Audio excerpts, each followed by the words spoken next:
over at Clinton. And we learned that there was a perceived gun threat. Steve, you feel that everything is safe for kids to go to school today? Yes, absolutely. So tell us what happened. This was on again on social media. Right. Yeah, that seems to be a common theme. It's something that a lot of our administrators and school districts are dealing with, trying to diagnose what the communication is and figure out what's going on. And that's what we had to do yesterday afternoon after school. One of the things is that we got the information after school, and it was part of what's called a live chat, where one of the people that were observing the chat indicated that there will be a school shooting on February 28th before lunch.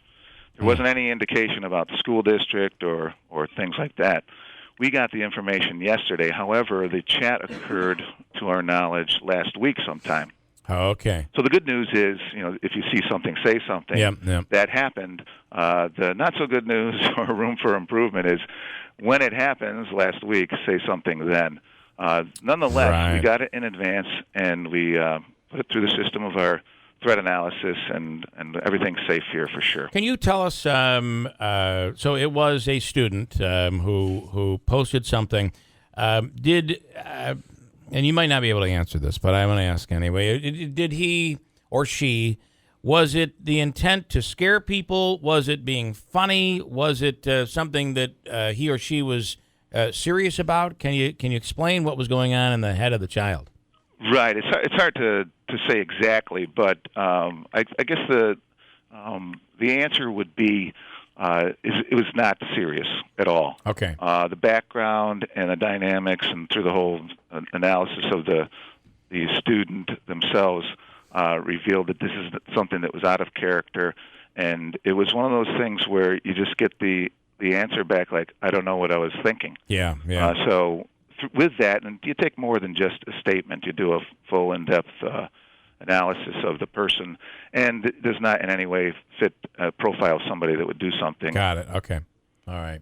Andrew. You had said, and correct me if I'm wrong, that this was that you had put it through your thread analysis system. Was this something that was like a school online chat, something school-related?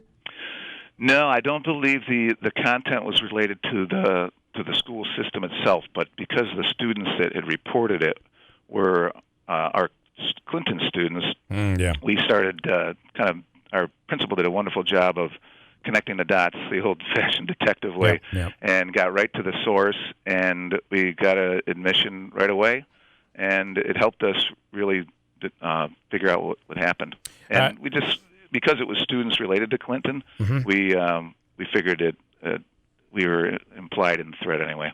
And then the decision to inform parents. I think that it's always a tough decision, but you need to be transparent more than anything else to make people feel safe, I believe. Exactly. I think we look at communication with our community and parents as a relationship. It's an ongoing relationship based on trust. And with that, you have to kind of respect their competence to be able to handle the information, understand it, and just help that trustful relationship. Obviously, the safety of the students is the most important thing here, but I have to ask, charges filed, suspension, expulsion, can you talk about that? Right, I can't get into specifics, but we do have a disciplinary code of conduct, and we do take such things serious. Even if the intent was not there, it's still something that caused something very bad to happen, and we want to make sure everybody understands.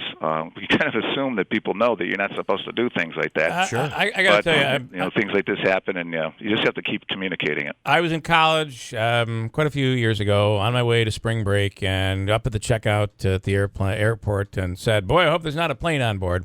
And I was scolded by the woman at the check-in desk. Today, I would have been arrested and held and not allowed on the plane. Times have changed. I did not mean that in any way, except for you're with a bunch of guys, you're on your way to spring break, and you're being stupid. Exactly. And we're dealing with students too, and they're learning. They're learning about things about the internet, learning about chats, and their brains aren't fully developed. They're not completed yet. That's why they're still in school.